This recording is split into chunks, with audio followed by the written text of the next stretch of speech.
95% মানুষের কাছে আছে 5% সম্পদ এবং 5% মানুষের কাছে আছে 95% সম্পদ।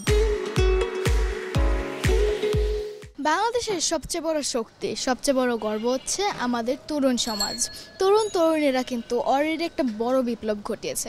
তাদের সাহস, তাদের সৃজনশীলতা সব কিছুই কিন্তু আমাদের জন্য একটা বড় শক্তি। প্রধান উপদেষ্টা ডক্টর মোহাম্মদ ইউনূস ওরা সবসময় মতোই আশাবাদী কণ্ঠে বলেছেন যে তরুণেরা এখন চাকরির পিছনে ছুটবে না, এখন তারা উদ্যোক্তা হবে। তরুণীরা কিন্তু আমাদের একটা বড় শক্তি, তারা কিন্তু চাইলেই উদ্যোক্তা হতে পারেন। তবে এখানে একটা বিষয় হচ্ছে, একটা বড় ধাক্কা যেটা তরুণদের পিছনে ধরে রাখছে সেটা হচ্ছে paid up capital. Paid up ক্যাপিটালের নিয়ম অনুসারে তরুণীরা যদি কোনো বিজনেস শুরু করতে চান, যদি উদ্যোক্তা হতে চান, তাহলে তাদেরকে পেইড আপ ক্যাপিটাল ব্যাংকে 10 লক্ষ টাকা মজুদ রাখতে হবে। আর যদি সেটা ওনারা না করতে পারেন তাহলে একটা বড় জরিমানা, একটা বড় ফাইন দিতে হবে, যেটা একটা বড় ধাক্কা। একটা প্রতিবেদন অনুযায়ী আমাদের দেশের একটা মাঝারি কোম্পানির কর পরিশোধের জন্য লেগে থাকে প্রায় 241 ঘন্টা, যা বিশ্বের যে অ্যাভারেজ আছে 161 ঘন্টা, তার থেকে অনেক বেশি। এসব নিয়মকানুন, এসব জটিলতা নতুন উদ্যোক্তাদের জন্য তো একটা বড় ধাক্কা। তার উপরে আরেকটা বিরাট সমস্যা হচ্ছে মনোবল হারিয়ে ফেলা।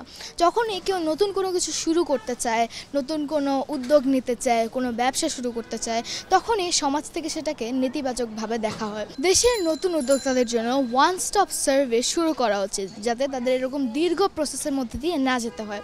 এক জায়গায় গেলে ট্রেড লাইসেন্স, বিভিন্ন রকমের ছাড়পত্র সব কিছুই ওনারা যেন সংগ্রহ করতে পারেন এবং তাদের নতুন বিজনেস শুরু করতে পারেন। এতে কিন্তু এই ধরনের সমস্যা দূর করে দেওয়া যায়। সফল ব্যবসায়ী এবং আলিবাবার প্রতিষ্ঠাতা জ্যাক মা বলেছেন যে যদি একটা বানরের সামনে কলা এবং টাকা রাখা হয়, তাহলে সেই বানর কিন্তু নিঃসন্দেহে কলাটাকে বেছে নেবে, কারণ সে তো আর জানবে না যে সেই টাকাটা দিয়ে সে কতগুলো কলা কিনতে পারবে। এরকমই যদি 100 জন মানুষের সামনে চাকরি এবং ব্যবসার অপশন দেওয়া হয়, তাহলে কিন্তু 95% মানুষই চাকরিকে বেছে নেবে নিরাপদ মনে করে এবং 5% মানুষ ব্যবসার ঝুঁকি নেবে, রিস্ক নেবে।